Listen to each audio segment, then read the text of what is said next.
Comme vous le savez, dans notre dernière vidéo, Mathias et moi nous avons donné des indices. C pour Mathias et L pour moi. En réalité, ces indices sont les initiales des endroits où nous sommes allés. Pour ceux qui ont deviné, bravo, vos commentaires seront affichés en bas de cette vidéo. Pour ceux qui n'avaient pas deviné, je suis parti au Laos. Le Laos est un pays d'Asie du Sud-Est. C'est un pays pauvre au passé difficile. Pour que vous compreniez mieux mon périple, il y aura 4 vidéos. Une vidéo correspondra à une destination. J'ai fait, donc comme je vous l'ai dit, un périple. J'ai plus ou moins traversé le pays. Tout d'abord, je suis arrivé à la capitale, Vientiane. Donc cette première vidéo portera sur cette ville.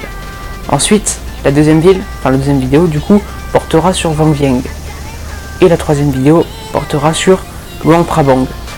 Pour que vous compreniez mieux ce dont je vais parler tout au long de cette vidéo, la quatrième vidéo sera sur l'histoire de ce pays. Donc en fait, je vais plus ou moins vous résumer la guerre d'Indochine dans cette vidéo. Je vous les expliquerai ça donc dans cette quatrième vidéo. Pour commencer, la capitale, Vientiane. Vientiane est l'une des villes les plus riches et peuplées du Laos. Le Laos est aussi appelé la République démocratique populaire du Laos. C'est un pays communiste. C'est-à-dire que tout ce que vous entendrez, tout ce qui est musique et tout ce qui vient d'autres pays sera revisité et on peut dire modifié par l'État. Par exemple, au cours de ce voyage, j'ai écouté la chanson Numb de Linkin Park. Et bah, c'était pas du tout Numb de Linkin Park. C'était une autre chanson parce qu'ils avaient enlevé un couplet, changé le rythme et c'était pas Linkin Park qui chantait. Bref, un désastre. Dans cette ville, on trouve le symbole du Laos, le Pha Dat Luang.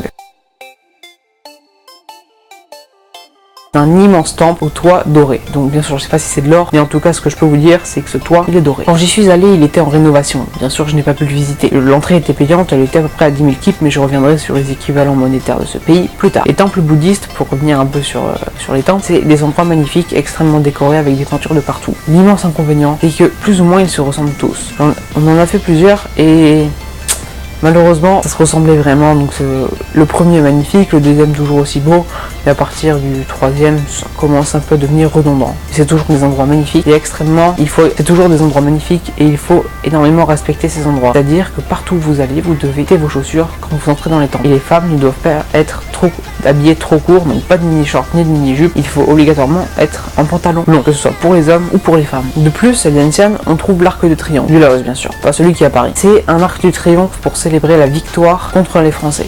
Le Laos était une colonie de la France. Et quand le peuple du Laos s'est rebellé, il y a eu une guerre. Donc, je vous résumerai tout ça dans une autre vidéo. Donc quand le Laos a gagné, ils ont ils ont construit cet arc de triomphe. On peut monter dedans, donc j'incrusterai des photos, j'ai pas pu filmer à l'intérieur.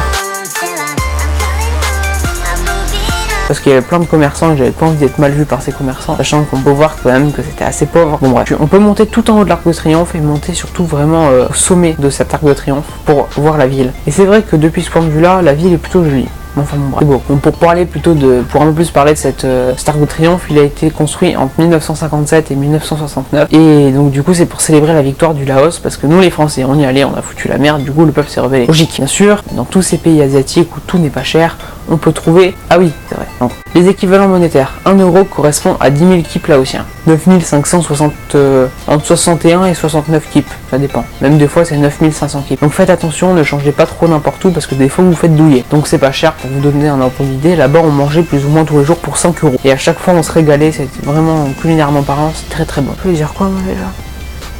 Ah ouais, les tuk-tuk.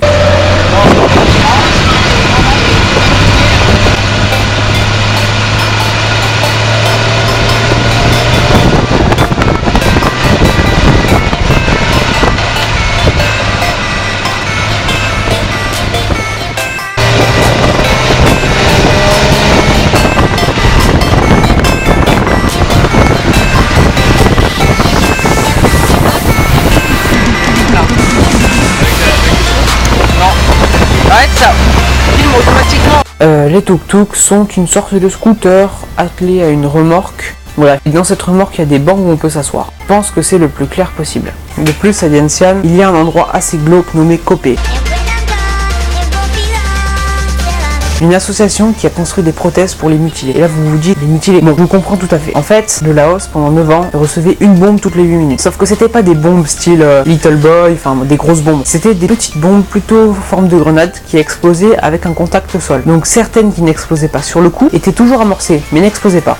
Je m'explique. Un enfant arrivait tranquillement et oh, un truc en métal qui brille, il le ramassait et il s'amusait à jouer avec. Dans une vidéo, on nous apprend qu'un enfant jouait avec une de ces bombes et malheureusement un adulte s'en rendit compte. Et l'adulte lui crie à cet enfant lâche cette bombe tout de suite, c'est mauvais, c'est amusé. Et il s'agit également de ce qu'il a fait. Il l'a jeté, enfin, il l'a lâché du coup et en entrant en contact au sol, la bombe a explosé.